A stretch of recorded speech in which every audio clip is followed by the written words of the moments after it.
ညတကောင်တင်ချန်ကုန်ကြီးတဲ့ကိုလူတယောက်ရောက်လာပါတယ်အဲ့ဒါနေ့လေမှာသူကြိုထားတဲ့လောင်းမယ်ငါအကြိုက်ပေါ့ကွာသူကလူသေးလောင်းသားကိုဖြစ်ချင်းကတ်လာခဲ့ပါတယ်ပြီးတော့တိတ်မကြလိုက်ပါဘူးပေါက်ပြားကြီးနဲ့အလောင်းကိုတူးပါတော့တယ်ခွေးတွေကတော့တအားကိုဦးနေတော့တာပေါ့ဒါပေမဲ့လည်းဒီလူကတော့သူ့အလုပ်ကိုဆက်လုပ်နေပါတယ်ဘာကိုမှကီးမဆိုင်တတ်တဲ့ပုံမှာပဲဟာနောက်ဆုံးတော့ရပြီပေါ့ကွာအမှန်ပဲဒီအလောင်းကလက်လက်ဆက်ဆက်ဖြစ်နေသေးတာပဲခွေးတွေကတော့တင်းကျန်းတစ်ခွင်ပြည့်ပြည့်စင်အောင်အပြိုင်ဦးနေကြတာပါဒီနောက်မှာတော့စောနာလူကအသားတွေချက်ပြုတ်နေပါတယ်လက်ဆက်လိုက်တာကွာဒီလိုသားဆိုရင်ငါတို့ချမ်းသာတော့မှာကွာချမ်းသာတော့မှာမလိုအပ်တဲ့အရိုးတွေကိုတော့မြေကြီးတူပြီးသူ့အိမ်နားမှာပဲမြုပ်ထားလိုက်ပါတယ်အမောပြေပါကလေးစားမယ်ကွာကောင်းလိုက်တာကွာအချိန်အားဖြင့်တော့နေ့လယ်12နာရီကြီးပါအဲ့ဒီအချိန်မှာတော့နေရပူလွန်းတာမလို့ကောင်မလေးတယောက်ကတော့တော်တော်လေးကိုညည်းနေတာပေါ့ဒီလိုနေ့လယ်ချိန်ကြီးပြန်ရတာတော်တော်ပူတာပဲအဲ့ဒီလိုသွားနေရင်ဘာကာဆိုင်တစ်ဆိုင်ကိုရောက်သွားပါတယ်ဟိုမှာလီနာမှတ်လားငါအမြင်မှားတာတော့မဟုတ်ပါဘူးနော်ကြည်ရတလောက်တော့တကယ်ကိုလီနာပါပဲဖះရေလီနာတိုင်ရရာတို့တွေစုံကြပြန်ပြီပဲ sorry နော်စောစောစာကြည့်တိုက်မှာနင့်ကိုတယောက်တည်းထားခဲ့မိတယ်နင်ကဘလို့ဖြစ်ရတာလဲဟာစောစောစာကြည့်တိုက်မှာငါ့ကိုအိမ်စာရီနဲ့တယောက်တည်းထားပြီးကမန်းကနန်းပြန်သွားတာလေငါအရေးကြီးကိစ္စရှိလို့များလားလို့ဟဲ့နင်ကတကယ်တော့ဒီအိုပါကာလာစားနေအောင်တန်နဲ့ငါအိမ်ကအနောက်မှာလေအေးပါနင့်ရဲ့အဲ့ဒီမှာဆိုတာငါသိပါတယ်ဟာဒါပေမဲ့ဘာကာဆိုင်ရဲ့ promotion က3ရက်ပဲရမှာဆိုတော့ကုန်သွားမှာစိုးလို့လေ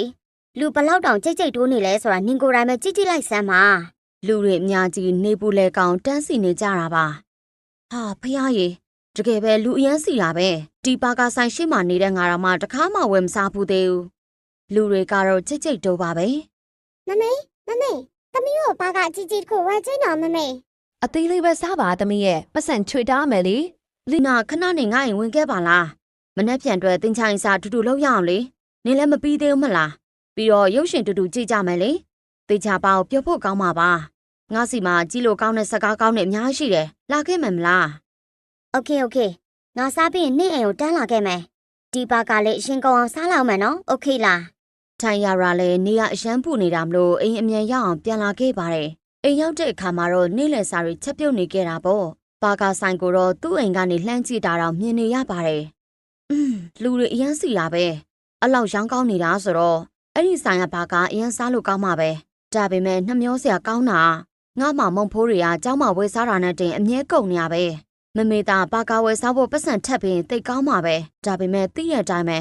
ငါမမေကကစီနဲတယ်လေဒီနောက်ထိုင်ရတာလဲပြင်းပြင်းနဲ့တယောက်တည်းအမချန်နယ်ကဆာကူရာတရေကားတွေအချစ်ကားတွေကြည့်နေတော့တာပေါ့ဒီဗီဒီယိုလေးတွေကအရှမ်းရှိရတာပဲ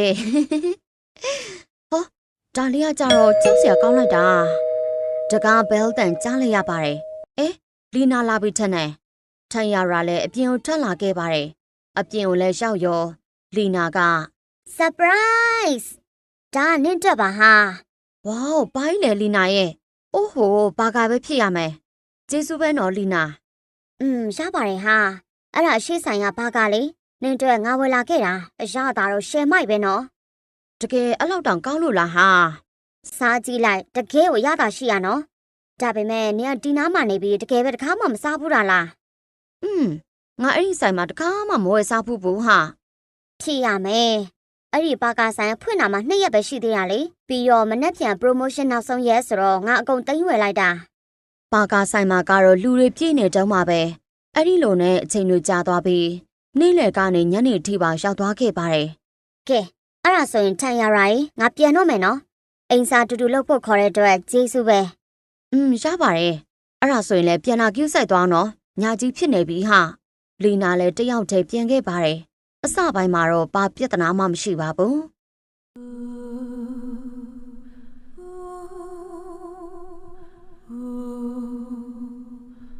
ဒုက္ခပါပဲ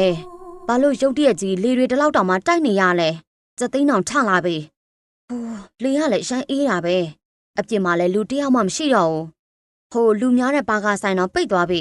ဟိုဘက်ကစားတောက်ဆိုင်လည်းပိတ်သွားပြီပဲထားပါတော့လေတကားပဲပိတ်လိုက်တော့မယ်ထိုင်ရရာလည်းတကားပိတ်ပြီးအထဲကိုဝင်သွားတာပေါ့ဒါပေမဲ့ထူဆန်းနာတွေကစလာပါတယ်အဲ့ဒါကတော့အဝတ်ချုံတရဲတကောင်က ထိုင်ယာရာရဲ့အိမ်နာကိုရောက်နေတာဖြစ်ပါတယ်အစတုန်းကတော့ထိုင်ယာရာအိပ်ပျော်နေပါပဲဒါပေမဲ့ရုတ်တရက်ထူးထူးဆန်းဆန်းကြီးဖြစ်လာပြီအာပါလားငေါ့တယောက်ကစောင့်ကြည့်နေတယ်လို့ခန်းစားနေရပါလားဟာခန်းစည်းတွေပိတ်ဖို့မိတ်နေပြန်ပြီထိုင်ယာရာလည်းခန်းစည်းတွေထားပိတ်လိုက်တာပေါ့ဒါပေမဲ့စိတ်ထဲမှာထူဆန်းနေပါတယ်ထိုင်ယာရာလည်းပြန်အိပ်ဖို့အိမ်ယာစီကိုပြန်လာခဲ့ပါတယ်ဒုက္ခပါပဲငါစိတ်ထဲဘာလို့တလောက်မလုံးမချုံဖြစ်နေရလဲဘာတွေဖြစ်နေရလဲငါစိတ်ထင်တာပဲဖြစ်ပါစေလို့ဆုတောင်းပါတယ်ထိုင်ယာရာမျက်လုံးနဲ့မှိတ်ပြီးအိတ်လိုက်ပေမဲ့လည်းရုတ်တရက်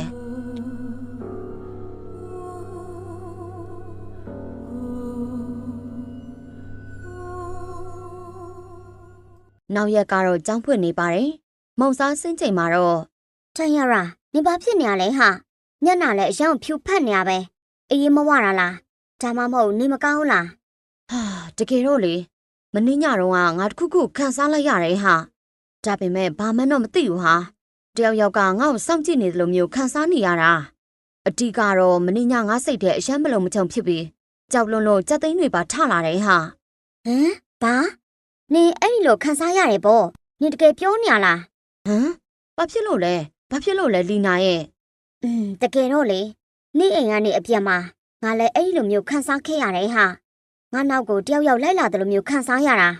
ငါပြန်သွားတော့ငါအနောက်မှာနင်တခုခုများမြင်လိုက်သေးလား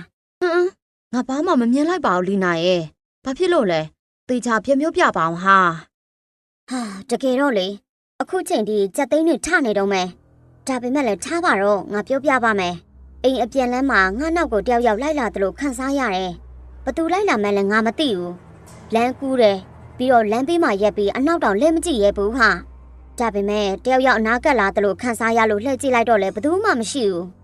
လမ်းပေါ်မှာလည်းလူတယောက်မှမရှိဘူးဟာအဲ့ဒီချိန်တော့ငါတကူလုံးကြက်သိန်းနဲ့ဖြင်းဖြန်းထပြီးတော့အိမ်ဖက်ကိုတန်းပစ်ခဲ့တော့တာပဲဒါပေမဲ့အိမ်ပြန်လန်းတစ်လျှောက်လုံးမှာတော့ဘသူမှလိုက်လာတယ်လို့မခန်းစားတော့အဲ့ဒီလိုခန်းစားရတာနေအိမ်နာပတ်ဝန်းကျင်မှာတော့ပဲဖြစ်ခဲ့တာဟာဘာလို့အဲ့လိုဖြစ်ရတာလဲနော်ငါတို့တွေဘာအမားတွေများလုံးမိလို့လဲဒီအကြောင်းကိုအဖြေရှာမရခင်မှာပဲကြောင်းပြန်တက်သွားပါတယ်နေ့လယ်ပိုင်းမှာတော့ထိုင်ယာရာတယောက်သူ့အိမ်သူပြန်လာနေပါတယ်ဘာကာဆိုင်နာကိုရောက်တဲ့အခါမှာတော့ဟာဒီဘာကာဆိုင်ကအမြဲတမ်းလူစီနေရပဲအော်ဟုတ်သားပဲအခုက promotion နောက်ဆုံးရက်ကိုဟုတ်တယ်ငါမမေ့စီကပတ်စံသွားတောင်းမှာပါတော့ကြကုံတော့မှစိုးရတယ်ဟာထိုင်ယာရာလည်းသူ့အိမ်နဲ့ဝင်မှန်လို့တုံးအိုးဒါကဘသူကလဲထူးထူးဆန်းဆန်းတခြားကားတစ်စီးပါလားမမေ့စီဧည့်သည်လားမသိဘူးဘသူများဖြစ်မလဲနော်ငါတော်တော်သိချင်သွားပြီတိုင်ယာရာလည်းအိမ်ထဲကိုအမြန်ပဲဝင်လာခဲ့လိုက်ပါတယ်မမေသမီးပြန်လာပြီအိုးအေးသမီးရေလာပေါင်းကွယ်တီယိုလာသမီးကိုရှာနေတဲ့သူရှိရဲ့ဟဲ့သမီးကိုရှာနေတာဘသူလဲရင်မမေကဲခမန်းကြည့်စမ်းသမီးငယ်ငယ်တုန်းကသမီးနဲ့အမြဲဆုတ်လာတဲ့သူလေမမိသေးလားအာအန်တီသမီးတို့တွေမတွေ့ရတာတော်တော်ကြာပြီနော်နေကောင်းလားအန်တီ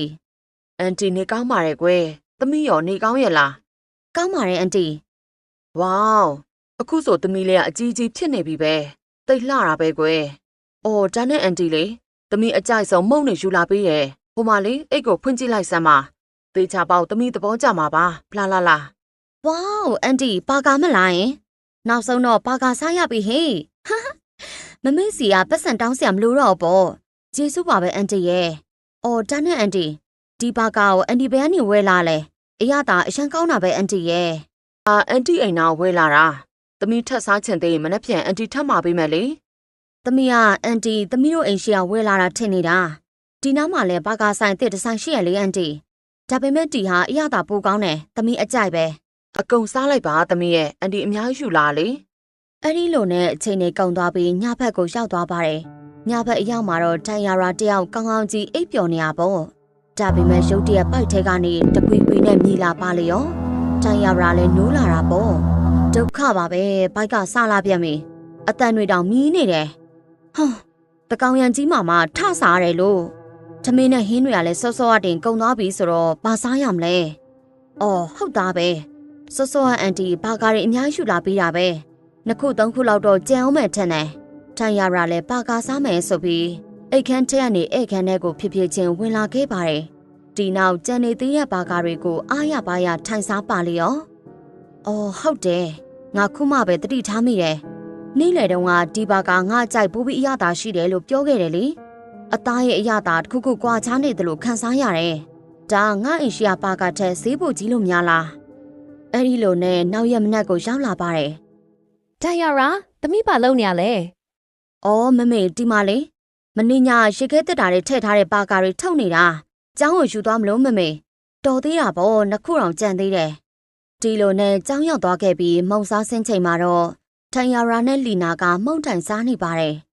ဘလို့လဲအရသာကောင်းတော့မဲမလားမနေ့ကငါအန်တီလာပို့ပေးသွားတာလေကောင်းတော့မယ်ဟာ အော်ဒါနဲ့လီနာငါ့ရင်ရှိကဘာကာရဲ့အသားအရသာတစ်ခုခုထူးဆန်းနေတယ်လို့ခံစားရတယ်ဟာဒီဘာကာနဲ့ရှင်ကြည့်လိုက်တော့မနေ့ကဟာလည်းကောင်းပေမဲ့ဒီဟာအရသာပို့ပြီးအဆင်ပြေတယ်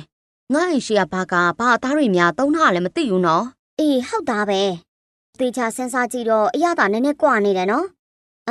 ခွေးသားဒါမှမဟုတ်ကြက်သားတွေများသုံးတာလားမသိဘူးဟာအဲ့လိုကြည့်တော့မဖြစ်နိုင်ပါဘူးဟာအဲ့ဒါတကယ်အမဲသားအရသာပါလီနာရဲ့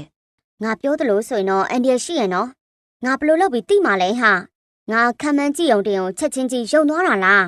ဒီလိုနဲ့ကြောင်းစိမ့်ချိန်ရောက်သွားပြီးလီနာတို့လည်းပါကာဆိုင်နာကိုရောက်လာပါတယ်ဘလို့လဲတိုးတွေထပ်ပြီးတော့ဝယ်စားကြည့်ကြမလားအေးလေဝယ်ရင်းနဲ့ဆိုင်ကိုအကဲခတ်ကြည့်ကြတာပေါ့လီနာတို့လည်းဆိုင်နာကိုကတ်သွားလိုက်ကြပါတယ်အကိုရေကျွန်တော်ကို Big Burger တစ်ခုလောက်ပေးပါဟုတ်ကဲ့ညီခဏလေးပဲစောင့်ပါနော်အကိုလုပ်ပေးပါမယ်အဲ့ဒီနောက်တိုင်ယာရာအလဲကိုရောက်လာပါတယ်အကိုရေကျမကိုမီနီဘာဂါတစ်ခုနဲ့ Big Burger တစ်ခုလောက်ပေးပါနော်ကိုဟုတ်ကဲ့ညီမရေခဏလေးစောင့်ပါနော်အကိုလုပ်ပေးပါမယ်အကိုကြီးကျမတို့ကြတော့မီနီဘာဂါ2ခုလောက်ဆိုင်ရှင်ကတစ်ဖက်ကိုလှည့်ပြီးဘာဂါတွေလုံနေပါတယ်လုံရင်းနဲ့လည်းစကားတွေပြောနေသေးတာပါမင်းတို့အားလုံးခံစားကြရမယ်တိုင်ယာရာကအခုနက तू ဘာပြောလိုက်လဲနင်ကြားလိုက်လား तू ရှိလဲရှိနေသေးရဲ့နော်ကြားတယ်ဟာဒါပေမဲ့ဘာပြောလိုက်မှန်းတော့ငါမသိဘူးတိတ်မသေးခွဲဘူးလေနည်းနည်းတော့ထူးဆန်းနေဟာဒီမှာအော်ဒါရပါပြီကျေးဇူးပါအကိုဒီနောက်လီနာတို့လည်းဆိုင်ကထွက်လာပါတယ်တိုင်ယာရာနင်ဘာလို့ငြိမ်နေရလဲဘာဖြစ်လို့လဲတရေပူသွားလားဟေးတိုင်ယာရာငါအဲ့ဒီလူကြီးကိုအရင်ကြောက်တာပဲဟာဘာဖြစ်လို့လဲတိုင်ယာရာရဲ့ဘာကိုကြောက်နေရလဲခဏလေးပါဟာရင်ဘတ်ထဲကနှလုံးတော်မှာပြုတ်ထွက်တော့မလို့ခံစားနေရတယ်ခဲ့ပါအရေးကြီးဆုံးကအရင်ဆုံးနစ်စိတ်ကိုအေးထားပြီးရင်သူ့ကိုတိုးတွေစုံစမ်းကြမယ်သူအိမ်ပြန်တိုးတွေနောက်ကလိုက်သွားကြမယ်နေ့ရက်အမေစီကကားတော့သွားငားလိုက်ဒီညငါ့ကိုအိမ်ပြန်ပို့ပေးမယ်လို့ပဲပြောလိုက်လေအတီးကတော့သူတကယ်တမ်းဘာသားတွေသုံးနေလဲဆိုတာတိုးတွေသိအောင်လုပ်ရမယ်ပြီးတော့အရေးကြီးဆုံးကအခုတိုးလက်ထဲမှာဘာကနမူနာတွေလည်းရှိနေပြီလေအဲ့ဒီလိုနဲ့အချိန်တွေကြာသွားပြီးဘာကဆိုင်လည်းပိတ်နေပါပြီဆိုင်ရှင်လည်းဆိုင်သိမ်းပြီးပြန်ဖို့လုပ်နေပါပြီတိုင်ယာရာလည်းအိမ်ငန်းထဲထွက်လာပြီးလီနာစီကိုရှောက်လာပါတယ်ဘလို့လဲတိုင်ယာရာတော့ပေးလိုက်လားဒီမှာကားတော့ငါလက်ထဲရောက်နေပြီအခု तू ထွက်သွားမဲ့အချိန်ကိုစောင့်ပြီးရင်သူ့နောက်ကိုလိုက်သွားရုံပဲဒီနောက်ဆိုင်ရှင်ရဲ့ကားထွက်သွားပြီးတိုင်ယာရာတို့လည်းနောက်ကလိုက်လာခဲ့ပါတယ်အဲ့ဒီလိုနဲ့တနေရာအရောက်မှာတော့ဆိုင်ရှင်ရဲ့ကားကရပ်သွားတာကိုမြင်လိုက်ရပါတယ်တိုင်ယာရာကဟိုမှာသူ့ကအဲ့ဒီအိမ်ရှိမှရှက်သွားပြီဟာဘလို့လဲအခုတို့တွေအိမ်နောက်ဘက်ကိုသွားကြည့်ကြမလားတခုခုတွေးချင်တွေးမှာပေါ့နင်တေချာလို့လားဟာတိုင်ဖက်ကုန်မယ်နော်တို့တွေသွားကြည့်အောင်ပါအဲ့ဒီနောက်တိုင်ယာရာကလီနာပကုံးပေါ်တက်ပြီးအိမ်ထဲကိုချောင်းကြည့်ပါတော့တယ်နားလိုက်တာငါပကုံးနဲ့နားလိုက်တာတိုင်ယာရာပြီးပြီလားဟာကြားလိုက်တာဟာအပေါ်မှာဘာတွေကြည့်ညာလဲပြီးရင်ဆင်းခဲ့တော့လေစိတ်ရှိထားပါဟာစူးစူးညံ့ညံ့မလုံးနဲ့နော်တော့ကြတိုးတွေလူမိသွားမယ်ဒီမှာငါဗီဒီယိုရိုက်နေတော့မယ်တကယ်ကြိမ်ရဲတယ်ဒီလူကစိတ်ဝေဒနာရှင်စိုက်ကိုသမားစစ်ပဲအမှန်ပါပဲဆိုင်ရှင်အထဲမှာအသားတချို့ချက်ပြုတ်ဖို့လုပ်နေတာပါအဲ့ဒါကတော့လူသားတွေပါပဲလူတယောက်ကိုတတ်ထားတာအသေးချပါပဲကြိုင်ကြချက်ကိုကျွန်တော်တို့လက်ခံရရှိပါတယ်ဒီမို့ကျိုးလွန်တို့ချက်ချင်းဖမ်းဆီးပါမယ်မကြားလိုက်ပါဘူးပါကာဆိုင်ရှင်ကိုဖမ်းလိုက်ပါတယ်မဆိုင်လိုက်တာဟေးငါ့ကိုလွတ်စမ်းငါပြစ်မလောက်ထားဘူးငါ့ကိုလှိုးညီမလေးတို့အားလုံးကြံကြပေးရတဲ့ကျေးဇူးတင်ပါတယ်ရက်ွက်လူတူကအလောင်းခိုးရတဲ့ရခံကိုရှာနေရကြပေးကြပေမဲ့ခုမှပဲကျွန်တော်တို့ရှာတွေ့တော့တယ်ကြားရီအားလုံးကညီမလေးတို့ရဲ့ကုညီကြမှာပဲမင်းတို့ညောက်လက်ချက်ကိုမင်းတို့ကောင်မတွေတတိထားနေ